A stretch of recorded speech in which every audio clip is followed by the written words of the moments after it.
All right. Forget all those other articles. I lost my spirit to talk about those. But PCs, according to PlayStation co-CEO, PCs are difficult to set up. I saw the headline of this article and it just blew my mind. I said, PCs are difficult to set up. PCs are no harder to set up than a console. Especially now that most of the people who are getting into PC gaming now, they're more so buying pre-builts. Like if you're buying a pre-built, what the fuck is so hard to set up?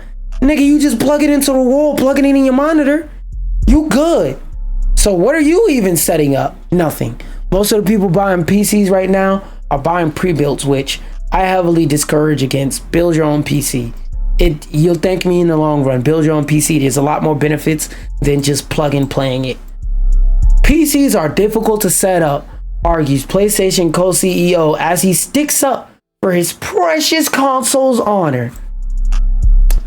Now, I find this funny for the simple fact that it is not hard. A lot of people, and even I, the alleged brilliant genius, Dub C's, aka QaptainSlander, spell it with a Q this time, used to think that it was hard to set up a PC. But as someone who used to think it was hard to set up a PC and who's built their own PC, I'm gonna show you a video tutorial that explains how hard it is to set up a PC.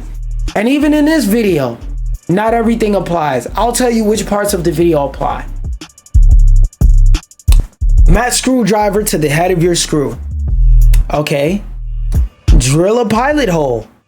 And when you're building a PC, you will not have to ever drill any holes unless you're building like one of those super specific PCs. But you building a PC to play games on will never have to do it. So this step is already done for you. There's already holes screwed in a PCB.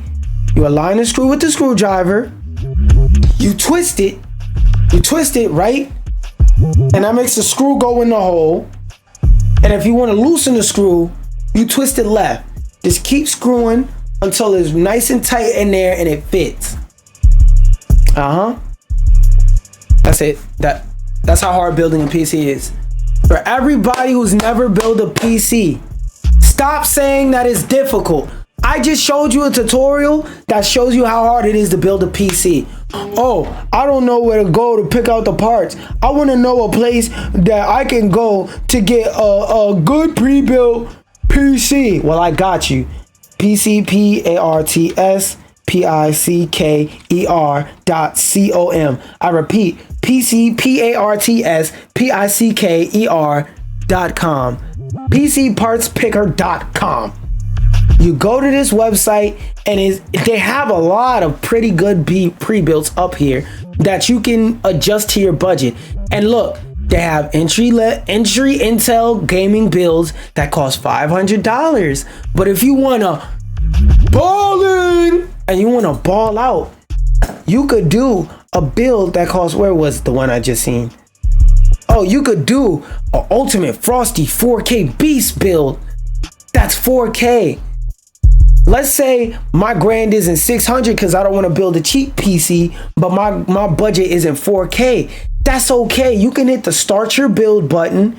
You can start choosing your peripherals and stuff like that. And you can set a budget so that it doesn't go over or under your budget. Also, when you're building a PC, factor in peripherals such as keyboard, monitor and stuff like that, which, oh wait, that's here as well.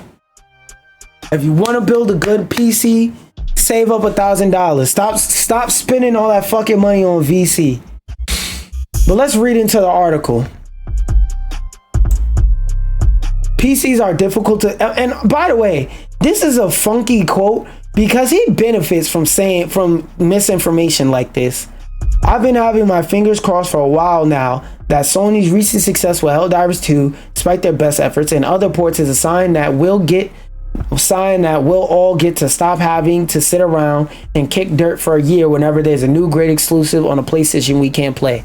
Now, I know I'm an unpopular opinion with this, but I believe in console exclusivity for the simple fact it creates competition. And when it comes to businesses, I love competition because the more competitive people have to feel, the more competitive the top of the people in a field is, the more they have to cater to the consumer, the better that is for you and I. So I always want that port to be a year plus. I want it to stay that way because that gives people an incentive to who you want to play this game before 365 pass, buy a PlayStation, bitch. I'm a big believer in that. Yes, I want it to stay like this.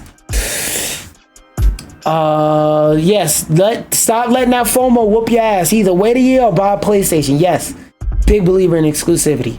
Apparently y'all wish magic isn't very potent since a PlayStation joint CEO, Hideki, I don't know how to pronounce that, has emphasized in an interview with VGC that, surprising nobody, consoles are still going to be a central part of a console company strategy for success. I am also a big believer that if the next generation of consoles better have a disc drive, or at least have the peripheral option for a disc drive, for the simple fact that's one of the main advantages of a console. If you're paying anything over $600 for a console bundle with a game, if you're paying anything over than that, you might as well just build a PC, my nigga. You might as well sit in your ass for another month. You might as well sit in your ass for another 2 months, another couple paychecks, save up an extra $200-300, and just go buy yourself a fucking PC. Because as I always say, when you get a PC, not only will you have access to more games, you have access to more cheap games and more free games. Because when you buy a game on PC, or when you want to buy a game on PC, it's more likely to go on sale quicker. Anyway, central part of the console company's strategy for success. I think that with mobile devices, there are many games that show advertisements, and PCs are difficult to set up. No, they're not. But with PlayStation, once you turn it on, you can experience the content you brought straight away. This is a fucking lie. Because if all you're doing is playing games on your PC, your game is real fucking easy to set up. If all you're doing is watching Netflix on your PC is still real fucking easy to set up. You download Windows and you call it a day. If you even have to do that much, because like I said, most people are buying pre-builts, which is really just a PlayStation that's gonna last you 5 years with no disc drive and accessibility to cheaper games. It is with great frustration that I, as someone with nary a console in sight, must grit my teeth and admit, yeah, that is somewhat true. No, the fuck it isn't. PCs are difficult to set up from scratch. Either you shell out a non-sentiment for prefab. What the fuck does that mean? Prefab. Oh, basically a pre-built. He's basically using prefab to say basically you shell out money for a pre-built. Or, oh, by the way, building your own PC is also cheaper. Either you shell out a nonsense amount for a prefab, or you engage in the world's most stressful version of a Lego set. Again, do I have to pull a video back up? It's not that fucking stressful, my nigga. Do you know how to screw a screwdriver? The hardest part of building a PC is coming up with the money to build a PC. And if you could come up with the money to buy a console and 1,000 billion trillion coins of VC, my nigga, you can come up with enough money to buy a fucking PC. You don't need to buy PlayStation now. You can miss out on playing 2K for the first month that it's out. I know that's crazy to say, but as a nigga who's not abused by 2K, look, I don't play 2K. I haven't played 2K since 2020 at all. No 2K has entered this house since 2020. I haven't brought 2K. No, actually 21, because that's when I got it for free and I played the story mode.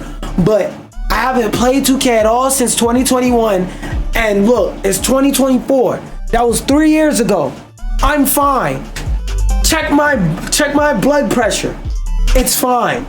Check my stomach. I ate today. Actually, I ate before this stream. I'm fine.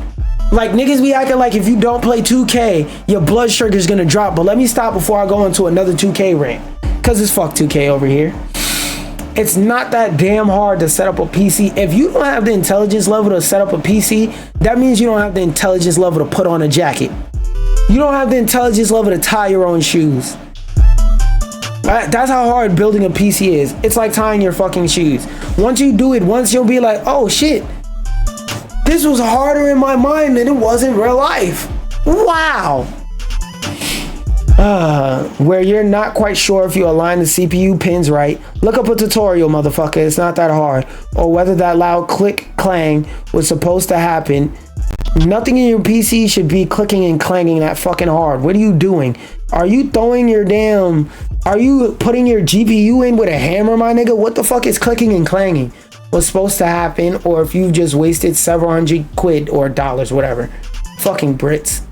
And then there's the updates, the weird OS features, fretting over kernel level anti-cheating de novo. Same shit is on your console, you just don't notice it. Updating your drivers, and suddenly that $700 price point for the PS5 Pro. All right, we're out of here. This nigga just called $700 for a PS5 Pro unreasonable.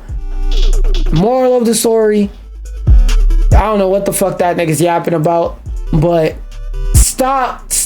Moral of what I'm saying, stop letting FOMO beat your ass. You can wait a year for this game. Guess what? Most of you PC niggas that's crying about having to wait a year for the game, guess what?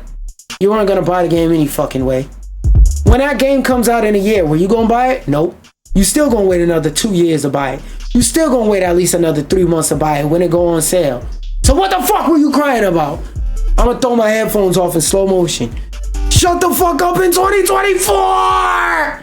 Like, that's what a lot of you niggas need to do. Y'all need to shut the fuck up in 2024 because you cry for all of this shit, then you get it, and you don't do shit with it until it goes on sale. So it's like, if you could wait 3 months for it to go on sale, why can't you wait 3 months times 3 times 2?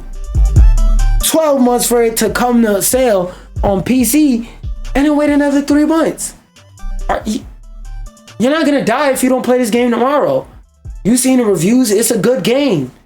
You seen all the YouTubers making let's plays to it, it's a good fucking game. The video's gonna be there in 2 years.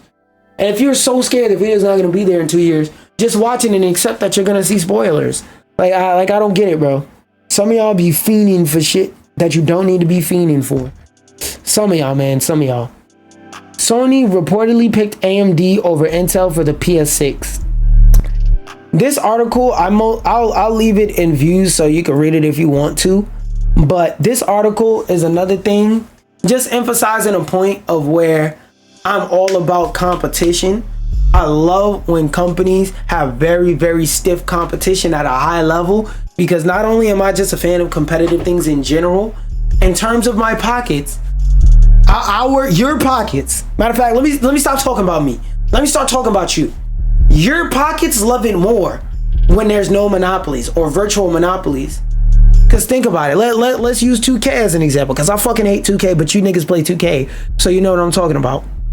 When NBA Live was out and 2K had all this aggressive did 2K have a battle pass? No, because they wouldn't have been able to pull that shit off. Even though 2K was to me, now a lot of people say NBA Live was better than 2K, but to me, 2K was better than NBA Live. But all the people who say that NBA Live was better than 2K, what game they brought last? That year when NBA Live came out, statistically speaking, you niggas brought 2K. You know why NBA Live shut down? Because in 2019, nobody brought it. Nobody brought NBA Live 19. The game fucking failed. It flopped. It fell on his stomach and said, ugh. Nobody brought that shit. That's not the entire reason. It's more other stuff. But what I feel like was one of the biggest reasons why we never got an NBA Live 20, because the fucking game died. Nobody was playing that shit. Another thing I wanted to say is, like, I just love competition, because you should love competition too, because it benefits your pockets. It keeps prices down. It keeps everything cheaper, because they can't charge you're gonna buy it anyway prices if you can go somewhere else. For example, McDonald's, because there's Burger King, because there's Wendy's, because there's any store that isn't Arby's, or Carl's Jr. Because Carl's Jr. is just worse Arby's. Any store that's not that, there's Shake Shack, there's Sonic. If those stores didn't exist, imagine how much McDonald's would charge you for a burger. McDonald's could charge you $40 for a burger with no cheese, no lettuce, no tomatoes. And guess what they would do if they had a monopoly? Where else you gonna buy it? Where else you gonna go? You gonna go to the local mom and pop shop, or you gonna come to the store that you recognize? You gonna go to the store that you recognize. But the fact that not only do you recognize McDonald's, you recognize Burger King, you recognize Wendy's, you recognize Shake Shack, you recognize Sonic, you recognize all these different places. You have different places you could go to get a burger, meaning they're not going to charge you up the ass for a burger, because McDonald's knows damn well if they charge you $40 for the average burger with nothing on it, you're just going to be like, oh, nah, fuck that. I'm going to go to a mom and pop shop.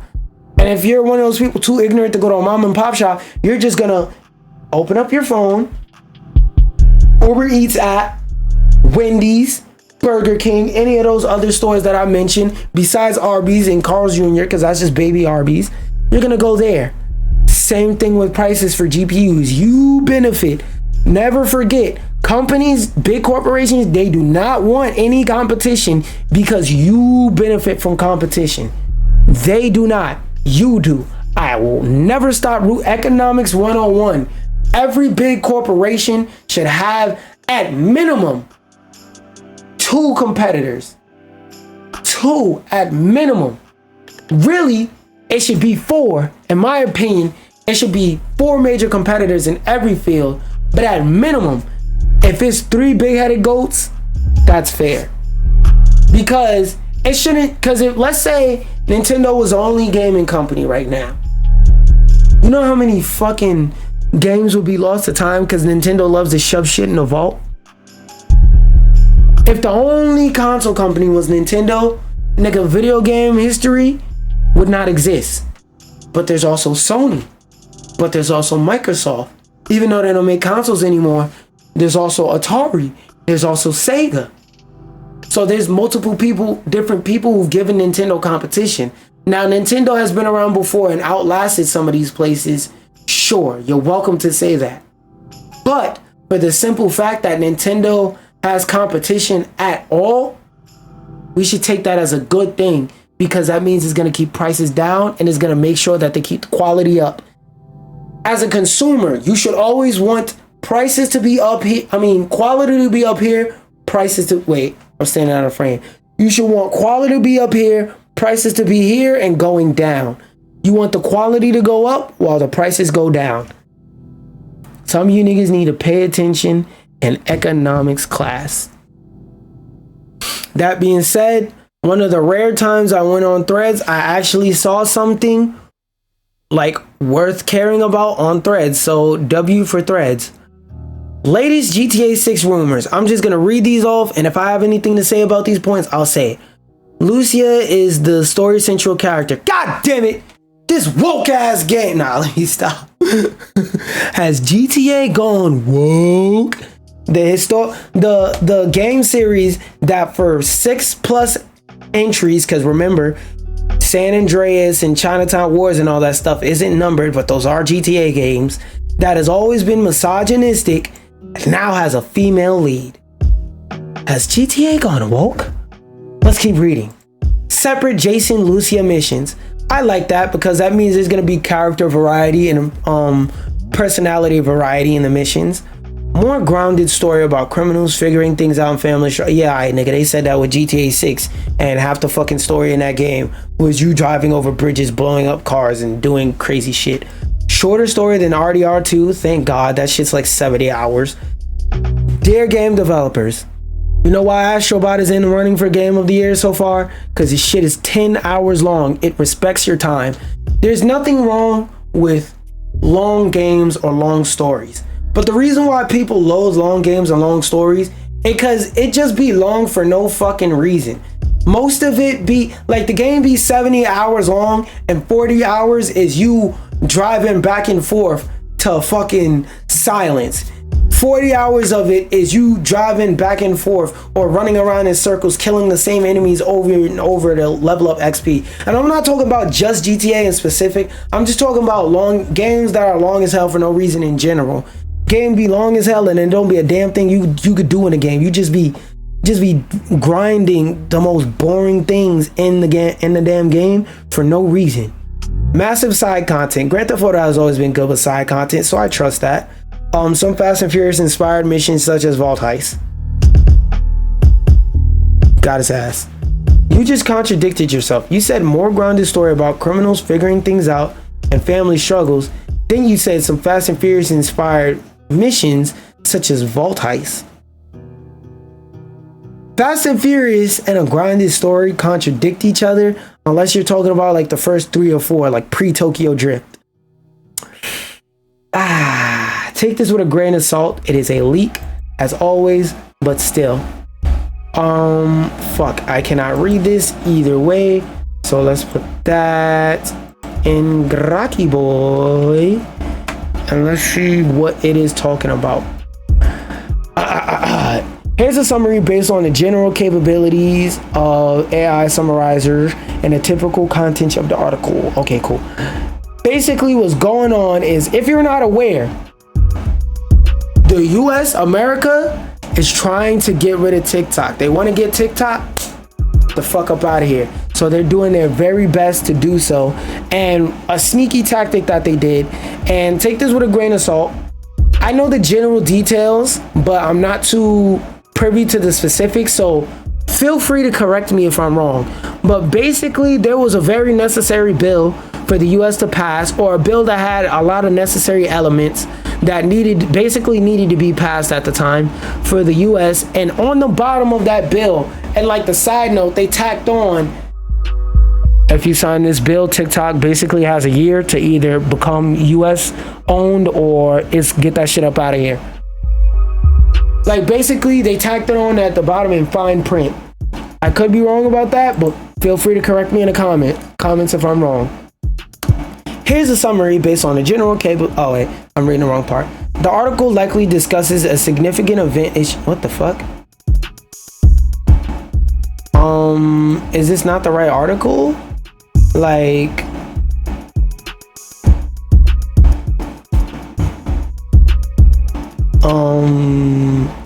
the fuck are you doing? Please summarize. Let me specify the info in this THISARTS of this article into 5 bullet points or less. Yeah. Okay, Control A. Let's go to the end. No. Okay, yeah, BBC News articles. Okay, let's link the article. Let's see if it summarizes. Please, AI summarize. Article topic. Alright, the shit's not summarizing anything. I gotta actually read the fucking article. This dark ass shit. Let me highlight everything so I can actually read it. God damn, long ass article. We're gonna skip around and skim around this article. The owner of TikTok ByteDance Cayman Islands Holding Company constitutional right. Jeffrey Fisher, representing creators concerned by the law, said it could impede their constitutional right to work with editor and publisher of their source. Freedom of press. That is correct. That is very correct. This could fuck with freedom of press. This creator, who is not among creators involved in the lawsuit, was live streaming outside the hearing to update viewers on proceedings. Yeah, that makes sense. She added that the platform used by politicians and the run-up to the 24 felt hypocritical. That is a fact. How are y'all saying, hey, yo, we gotta get rid of TikTok, ban TikTok, delete TikTok, but on the low, y'all like, hey, how much it costs to run this ad on TikTok? 40,000. All right, boom, here's 80,000. Make some magic work happen.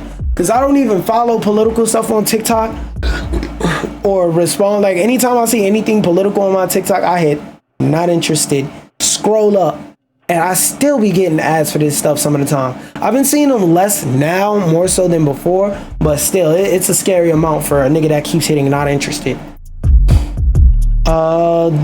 The creator in the article, I cannot pronounce her name, added that the platforms used by no.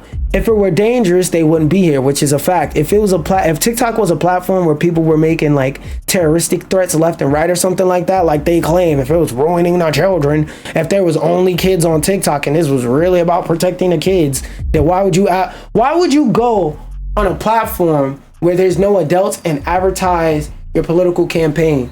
That's like Kamala Harris putting an ad on Cartoon Network. Why the fuck would Kamala Harris put an ad on Cartoon Network? Most of the people who watch that shit can't even vote.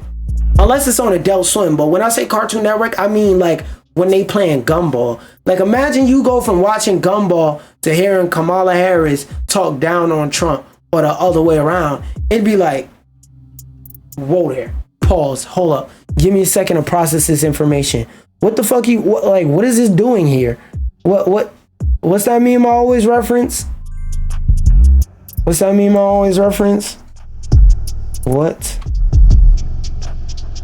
the hell is a polar bear? I gotta make this I